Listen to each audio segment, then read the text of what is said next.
اور آپ کے یہاں بھی ہے بالکل اعلیٰ کہ میں اس کے بعد ایک ریکویسٹ اس کے بعد سب اکٹھے ہیں؟ ہمارا عقیدہ ہے، عقیدہ ہے کہ تصور اس کے کا بعد لفظ ہم نے سب، استعمال ہاں یعنی اس کے بعد سب اکٹھے ہیں. جی بالکل. یملأ اللہ الارض قسطا وعدلا کما ملئت ظلما وجورا، جس طرح ظلم اور جور سے زمین بھر گئی تھی، حضرت امام مہدی عجل اللہ تعالیٰ فرج شریف زمین کو قسط و عدل سے بھر دیں گے، علی مناج القرآن والنبوہ.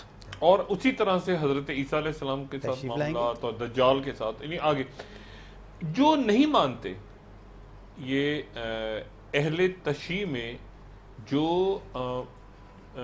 جو لوگ نہیں مانتے 12 امام، وہ کہتے ہیں کہ 5 یا 7 یا 6، وہاں پر کیا ان کا کیا ہے؟ دیکھیں ان میں سے بعض جزیات میں نہیں جاؤں گا کیونکہ پھر کچھ چیزیں ایسی ہو جاتی جو احترام کے خلاف ہے، اس لیے کہ ہمیں پاکستان میں تمام مسائل کا احترام کرنا ہے. کچھ کہے کہ ان کے امام تو حاضر ہیں، جیسے اسماعیلی ہیں ان کے امام حاضر ہیں، وہ ان کے امام حاضر کہتے ہیں. اب ان کے عقیدے کے مطابق امامت وہیں پر چلتی جائے گی. اب اگلا امام کون ہوگا وہاں پر سے بات آ جائے گی. بوری حضرات میں وضاحت فرمائیے گا، یہی امام جو ہیں پھر انہی میں امام مہدی ہوں گے؟ ان کے عقیدے کے بارے میں مجھے نہیں معلوم کہ انہی میں امام مہدی ہوں گے، لیکن ان کا 52واں سلسلہ چل رہا ہے. اچھا ٹھیک ہے. اور اس کے بعد کہاں تک جاتا ہے؟ اچھا ہو سکتا ہے کہ پھر وہ عقیدہ یہاں سے آ کے مل جائے کہ وہ ولادت ہوئی اور پھر وہ امام مہدی ہو گئے. بہرحال ایک آئیڈیا ہے، نوٹ عقیدہ. اب ہمارے لحاظ سے حضرت امام مہدی عجل اللہ تعالیٰ فرج زمین میں موجود ہیں.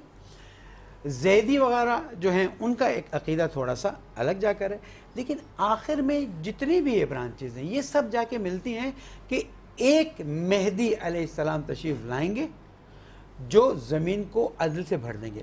پھر تھوڑا سا کانسیپٹ وسیع کریں، نان مسلمز میں بھی، ہندوؤں میں بھی یہ کانسیپٹ ہے، کرسچنز میں بھی یہ کانسیپٹ ہے، یہودیوں میں بھی کانسیپٹ ہے، اور آخر میں جا کر یہ تمام چیزیں جو ہیں ایک جگہ پر کنسنٹریٹڈ ہوں گی، وہ امام مہدی میں. اب ہمارے عقیدے کے مطابق تشریف فرما ہے، جیسے بزرگ محترم نے فرمایا اہل سنت کے عقیدے کے لحاظ سے دنیا میں تشریف لائیں گے، لیکن شخصیت وہی ہے، اس لیے کہ خود انہوں نے بھی فرمایا اور کام بھی وہی کہ ہے. آل رسول ہمارے ہاں بھی وہی ہے، رسول کے آل ہمارے ہاں، نتیجہ بھی وہی ہے، علی منہاج القرآن و سنت. اہل سنت کے ہاں بھی وہی عقیدہ ہے، علی منہاج القرآن و سنت. امام مہدی کا آخر الزمان میں کیا کردار ہوگا اہل سنت کے نزدیک اور اہل تشیع کے نزدیک؟ کن معاملات پہ اتفاق اور کن پہ اختلاف؟ کل انشاءاللہ آپ سے پھر ملاقات ہوگی. اپنا دوستوں رشتہ داروں گرد و نواح کے لوگوں کا سب خیال رکھیے گا. اللہ حافظ.